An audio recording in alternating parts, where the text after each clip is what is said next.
Hello बच्चों, आप सभी कैसे हैं। माँ गायत्री पब्लिक स्कूल के यूट्यूब चैनल में आप सभी का स्वागत है। तो बने रहें, परीक्षा में आने वाले संभावित प्रश्नों की ओर देखते हैं। आप अपने माइंड को अच्छी तरह सेट कर लें ताकि कोई भी क्वेश्चन को समझने में आपको कठिनाई ना हो। तो बने रहेंगे माँ गायत्री पब्लिक स्कूल के यूट्यूब चैनल पर। अगर अभी तक आपने लाइक और सब्सक्राइब नहीं किया है तो लाइक और सब्सक्राइब कर दें और अपने दोस्तों के साथ शेयर भी कर दें ताकि उन्हें भी इस तरह के नोटिफिकेशन मिलता रहे, ताकि वो भी परीक्षा में अच्छे से अच्छे अंक को प्राप्त कर सकें।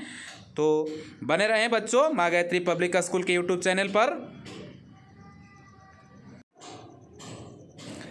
तो ये आपके थर्ड क्लास यानी तीसरी वर्ग के सब्जेक्ट संस्कृत यानी संस्कृत विषय के कुछ संभावित प्रश्न हैं जो 2021 और 22 में सत्र के आने वाले कुछ संभावित प्रश्न पर परिचर्चा किया जा रहा है। तो इस परिचर्चा को आप अच्छी तरह से ध्यान देंगे और अपने नोटबुक पर नोट करेंगे ताकि आपको ये वीडियो के माध्यम से और भी नोटिफिकेशन मिलता रहे और उसे भी आप नोटबुक पर नोट करके और कभी भी किसी भी समय पर नोटबुक के द्वारा अपने क्वेश्चन को आसानी पूर्वक से पढ़ सकें और देख सकें। तो चलते हैं क्वेश्चन की ओर बच्चों,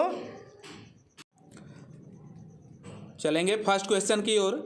जैसा कि हमें यहाँ पे देखेंगे फर्स्ट क्वेश्चन क्या है कि अधोलिखितानां प्रश्नानां संस्कृतम उत्तरम दीयताम, यानी निम्नलिखित प्रश्नों के उत्तर संस्कृत में दीजिए। तो फर्स्ट क्वेश्चन की ओर चलेंगे, देखेंगे फर्स्ट क्वेश्चन क्या है कि कुलदीपः केन सह कुत्र गमिष्यति, यानी कुलदीप किनके साथ कहाँ पे जाएंगे। तो देखेंगे कहाँ पे कि कुलदीपः पितामहेन सह भ्रमणाय जैविकम उद्यानम गमिष्यति, यानी कुलदीप पिता के साथ भ्रमण करने के लिए जैविक उद्यान की ओर जाएंगे। तो इस प्रकार से अगले क्वेश्चन की ओर चलेंगे बच्चों। अगले क्वेश्चन आपका ये रहा ख कि व्यायामेन किम भवति, यानी कि व्यायाम से क्या होता है, व्यायाम करने से हमें क्या होता है। तो आंसर की ओर चलेंगे कि व्यायामेन शरीरम पुष्टम निरोगम च भवति, यानी व्यायाम करने से हमारे शरीर पुष्ट और निरोग होता है। तो अगले क्वेश्चन की ओर चलेंगे। अगले क्वेश्चन यहाँ पे आपको ग की ओर चलेंगे कि पर्यावरणस्य सुरक्षा केन भवति, यानी कि पर्यावरण को सुरक्षा जो है वो कौन होता है, यानी पर्यावरण को सुरक्षा जो है वह किसके द्वारा होता है।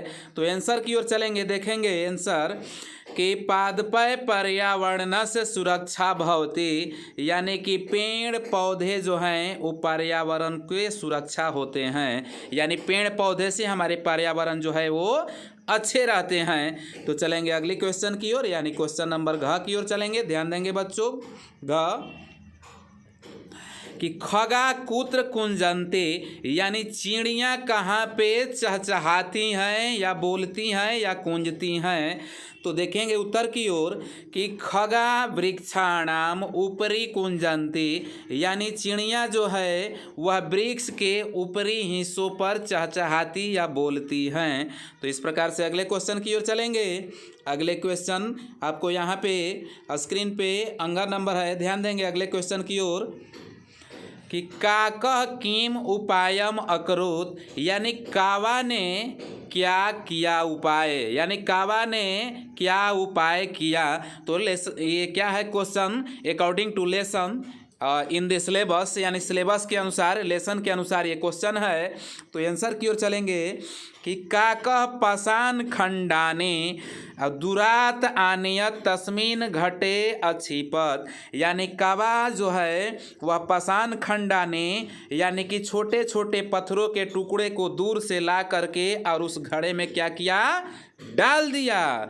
तो चलेंगे अगले क्वेश्चन की ओर बने रहेंगे। अगले क्वेश्चन देखेंगे कि हंसस्य रक्षकः कः आसीत, यानी हंस के रक्षक कौन थे? तो ध्यान देंगे लेसन के, और लेसन के हिसाब से यह क्वेश्चन को आंसर बनाया गया है।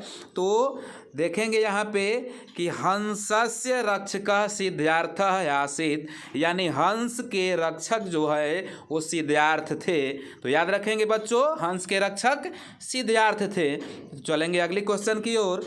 अगले क्वेश्चन आपको, दूरभाषेन परस्परम किम कुर्वन्ति। तो दूरभाषेन यानी कि दूरभाषे से परस्पर हम सभी को क्या होता है? तो देखेंगे कि दूरभाषेन परस्परम वार्तालापम कुर्वन्ति, यानी कि दूरभाष से हम एक दूसरे से वार्तालाप करते हैं या बातचीत करते हैं।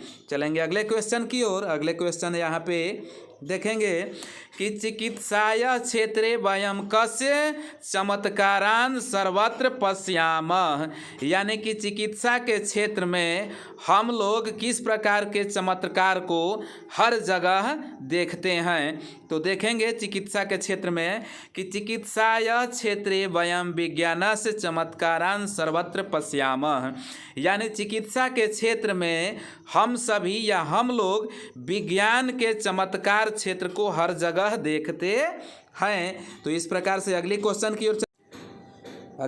की ओर ध्यान देंगे बच्चों। अगले क्वेश्चन ये रहा आपका स्क्रीन पे।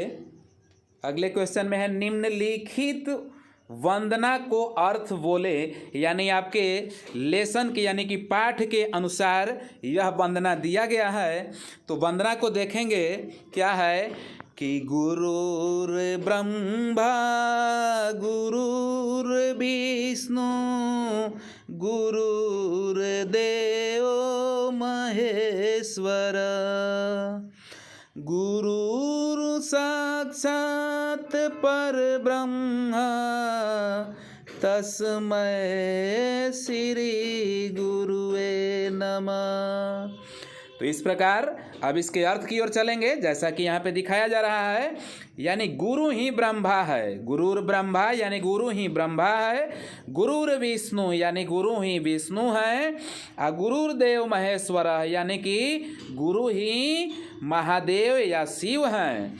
गुरु साक्षात पर ब्रह्मा तस्मै श्री गुरुवे नमः, यानी गुरु वास्तव में सबसे श्रेष्ठ ब्रह्मा के रूपों में है, ऐसे गुरुओं को मैं नमस्कार करता हूँ।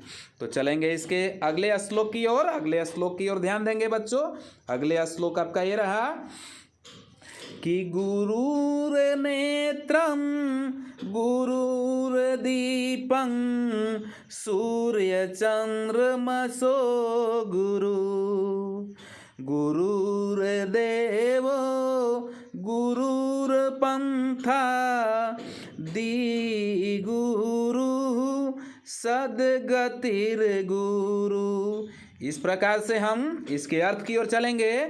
यानी गुरुर नेत्रम यानी गुरु ही नेत्र हैं, गुरुर दीपम गुरु ही दीपक है, और सूर्यम चंद्रमसो गुरु यानी कि सूर्य और चंद्रमा गुरु ही हैं। तो गुरुर देव गुरुर पंथा यानी कि गुरुर जो है वो देव हैं और गुरु ही हमारे मार्ग हैं। तो ऐसे हमारे गुरुर दिशा यानी कि गुरु ही हमारे दिशा हैं, दिशा को निर्देश करते हैं, तथा ऐसे गुरु को मैं हमेशा नमस्कार करता हूँ। तो चलेंगे ये हमारे अगले क्वेश्चन की ओर। अगले क्वेश्चन आपको यहाँ पे रहा, सुमेलनम कुरुत, यानी कि सुमेलनम का मतलब सही और कुरुत का मतलब क्या, सही मिलान करें। तो सही मिलान की ओर देखेंगे, जैसा कि हमें यहाँ पे दिखाया जा रहा है सही मिलान करने के लिए। चलेंगे यदा। तो यदा मीन्स क्या होता है? यदा मीन्स हम लोग समझते हैं क्या होता है। यदा कदा आप लोग सुने होंगे महाभारत में। तो यदा मीन्स क्या होता है, जिसके बारे में हम परिचर्चा आज होगी कि यदा मीन्स क्या होता है। तो यदा को हम लोग यहाँ पे मिला सकते हैं जब। तो जब को हम ध्यान देंगे इधर इसके ऑप्शंस में, यदा मीन्स जब। ठीक इसी प्रकार से स्वलप, स्वलप को हम लोग किस में मिला सकते हैं? तो देखेंगे आप स्वलप को हम लोग थोड़ा सा, स्वलप मीन्स क्या होता है, थोड़ा सा। तो ठीक इसी प्रकार से अगले क्वेश्चन की ओर देखेंगे, पिपासिता मतलब होता है क्या, प्यासा। तो प्यासा की ओर हम इसे मिला लेंगे। ठीक इसी प्रकार से अगले की ओर चलेंगे, अस्माभि को मिला लेंगे हमें भी। अगले क्वेश्चन की ओर चलेंगे। शनैः शनैः मतलब हम समझते हैं कि धीरे धीरे, जैसा कि यहाँ पे दिखाया गया। तो अगले क्वेश्चन की ओर चलेंगे, जिसमें अगले क्वेश्चन में गजः मीन्स होता है हाथी, तो इसको हम लोग हाथी की ओर मिला लेंगे। और उसके अगले क्वेश्चन की ओर चलेंगे। अगले क्वेश्चन है अस्माकम मतलब होता है हमारा या हमारी, तो इसे हम लोग इसमें मिला सकते हैं। अब अगले क्वेश्चन की ओर चलेंगे। पितामह मतलब क्या होता है? दादाजी, जिसे हम लोग समझते हैं, तो ये हम लोग दादाजी में मिला सकते हैं। और जनका मीन्स होता है पिता, तो हम लोग इन्हें पिता में मिला सकते हैं। अब अगले क्वेश्चन की ओर चलेंगे। अगले क्वेश्चन में है मयूरः, तो मयूरः को हम लोग मोर में मिला सकते हैं। तो मोर हम ध्यान देंगे कि मोर कहाँ पे है, तो सबसे ऊपर वाले में आ जाएंगे। इस प्रकार से मयूरः मीन्स मोर हुआ। तो अब चलेंगे इसके अगले क्वेश्चन की ओर। तो अगले क्वेश्चन की ओर ध्यान देंगे बच्चों। आप अपने माइंड को अच्छी तरह से सेट कर लेंगे। और अभी तक ले आप लोग माँ गायत्री पब्लिक स्कूल के यूट्यूब चैनल को लाइक और सब्सक्राइब नहीं किया है तो लाइक कर दें और सब्सक्राइब कर दें, और अपने दोस्तों के पास शेयर भी कर दें, ताकि उन्हें भी इस प्रकार के नोटिफिकेशन हमेशा मिलता रहे और परीक्षा में अच्छे से अच्छे अंक को प्राप्त कर सकें। तो चलते हैं अगले क्वेश्चन की ओर। अगले क्वेश्चन यानी 4 नंबर क्वेश्चन की ओर पढ़ेंगे। 4th नंबर क्वेश्चन क्या है, ध्यान देंगे कि अपने घर में स्थित किन्हीं 10 वस्तुओं के नाम संस्कृत में लिखें। तो जो घर में आपके प्रयोग होने वाले कुछ वस्तु होते हैं, उनके जैसे आप अंग्रेजी में नाम जानते हैं, हिंदी में जानते हैं, उसी प्रकार से संस्कृत में भी नाम जानें। तो जैसा कि हम यहाँ पे देखेंगे कि 10 वस्तुओं के नाम क्या हैं, तो ध्यान दें यहाँ पे 10 वस्तुएँ ये यहाँ पे नोट किया गया है। तो इस प्रकार से आप देखेंगे कि फर्स्ट क्या है यहाँ पे। तो फर्स्ट में हम ध्यान देंगे कंबल, जिसको हम लोग बोलते हैं कंबलम, यानी कंबल है। पेटिका मतलब पेटी होता है। संदूक जिसे हम लोग कहते हैं, बक्सा समझते हैं। अब बोल रहा है कि शिरस्त्रम मतलब हम लोग समझते हैं सिर। उसके अगले में चलते हैं तुला मतलब होता है तराजू, जिसे हम लोग भीति मतलब होता है दीवार। पुस्तकम मीन्स होता है पुस्तक। लेखनी मीन्स कलम। और छत्र मतलब होता है छाता। और आसन मतलब कुर्सी। और केंदुकम मतलब होता है गेंद। तो इस प्रकार से आप अपने घर के और भी किस दूसरे चीज़ों को, वस्तुओं को संस्कृत में नाम को याद कर सकते हैं, ताकि आपको परीक्षा में अधिक से अधिक अंक को दिला सके। तो चलते हैं इसके अगले क्वेश्चन की ओर।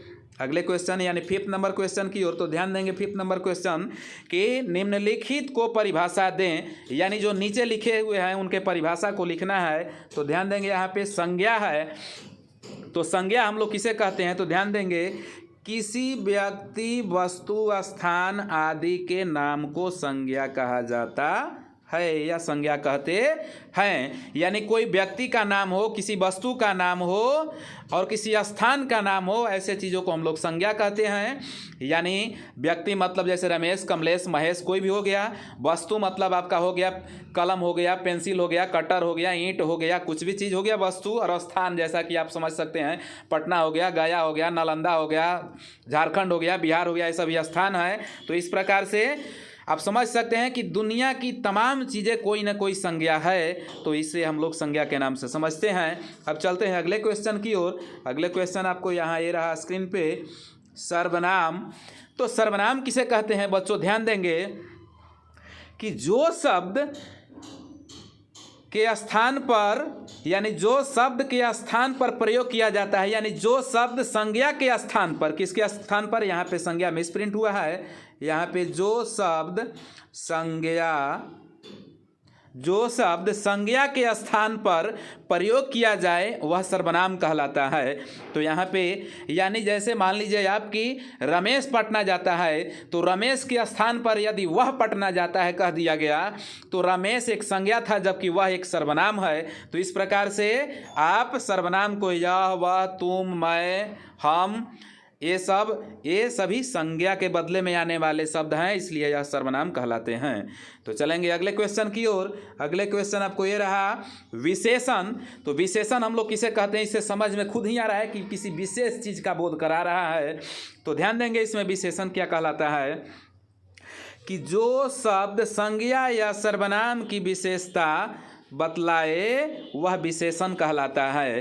तो जैसे मान लीजिए कि रमेश लड़का है, तो रमेश अच्छा लड़का है कह दिया जाए तो अच्छा इसमें क्या हो गया, विशेषण हो गया। तो इस प्रकार से मीठा, अच्छा, मोटा ये सभी क्या हैं, विशेषण है, ये किसी न किसी संज्ञा की विशेषता को दर्शा रहे हैं। तो अब चलेंगे इसके अगले क्वेश्चन की ओर। अगले क्वेश्चन क्या है, वर्ण, जहाँ पे हम ध्यान देंगे। अगले क्वेश्चन आपको ये रहा वर्ण। तो वर्ण हम लोग किसे कहते हैं, देखेंगे कि वर्ण उस मूल ध्वनि को कहते हैं जिसका खंड या टुकड़ा नहीं हो, यानी व्याकरण के सबसे छोटी इकाई को वर्ण कहा जाता है जिसका कोई और खंड नहीं होगा। जैसे आप क में हम हलंत को लगा दिए तो ये हाफ क हो गया, तो इसमें अब अ नहीं है, तो इसलिए इसका खंड करना मुश्किल हो पाएगा। इसी प्रकार से ख में हलंत को लगा दिए और अ एक स्वर है, इसमें किसी दूसरे वर्ण की सहायता नहीं है, इसलिए छुट्टा ये अ है। और च में अ का आगमन होता है, इसलिए इसमें च में हलंत को लगा दिए तो याद च हो गया। इस प्रकार से ये वर्ण कहलाते हैं। तो अब चलेंगे अगले क्वेश्चन की ओर। अगले क्वेश्चन आपका ये रहा कि वर्णमाला क्या है। देखिए वर्णमाला के बारे में समझेंगे तो वर्णों के समूह को वर्णमाला कहा जाता है। बिल्कुल शॉर्ट आंसर बच्चों याद रखेंगे, वर्णों के समूह को वर्णमाला कहा जाता है। जैसे वर्ण में मान लीजिए एक वर्ण, एक क लिख दिए तो आपका वर्ण हो गया, और इसी तरह से क ख ग घ अंग अगर इसमें लिख देते हैं तो ये वर्ण के समूह हो गया, इसी को हम लोग वर्णमाला कहते हैं। जैसे आप कवर्ग, चवर्ग, पवर्ग, टवर्ग कुछ भी आप लिख सकते हैं। तो चलेंगे अगले क्वेश्चन की ओर। अगले क्वेश्चन देखेंगे 6 नंबर क्वेश्चन कि अधोलिखिता नाम संस्कृतम अनुवादम कुरुत, यानी निम्नलिखित को संस्कृत में अनुवाद करें। तो अनुवाद में यहाँ पे ध्यान देंगे बच्चों। फर्स्ट अनुवाद क्या है कि यह कुत्ता है, तो लिखेंगे एषः कुकुरः अस्ति या एषः एकः कुकुरः अस्ति, यानी कि यह एक कुत्ता है। यहाँ पे एकः भी आप लिख सकते हैं, एषः कुकुरः अस्ति या एषः एकः कुकुरः अस्ति, यह एक कुत्ता है। ठीक इसी प्रकार से चलेंगे अगले में कि हाथी विशाल जानवर है, तो गजः विशालकायः पशु अस्ति या गजः विशालकाय एकः पशु अस्ति। इस तरह से आप लिख सकते हैं कि हाथी एक विशाल जानवर है। तो चलेंगे अगले क्वेश्चन की ओर। यह मेरा विद्यालय है, तो अयम मम विद्यालयः अस्ति, यानी यह मेरा विद्यालय है। तो इस प्रकार से आप इस तरह के क्वेश्चन को डील कर सकते हैं, और इस प्रकार के आप और भी अनुवाद को अपने नोटबुक में लिख करके और बनाते रहेंगे ताकि आपको परीक्षा में अधिक से अधिक अंक को दिलाने में सहायता प्रदान हो। तो बने रहेंगे माँ गायत्री पब्लिक स्कूल के यूट्यूब चैनल पर, ताकि आपको अगले वीडियो के नोटिफिकेशन भी जल्द से जल्द प्राप्त किया जाए। तो इस प्रकार से ये क्लास 3 के संस्कृत का क्वेश्चन श्रृंखला अब समापन होता है। तो अब अगले वीडियो के लिए बने रहेंगे माँ गायत्री पब्लिक स्कूल के यूट्यूब चैनल पर। धन्यवाद।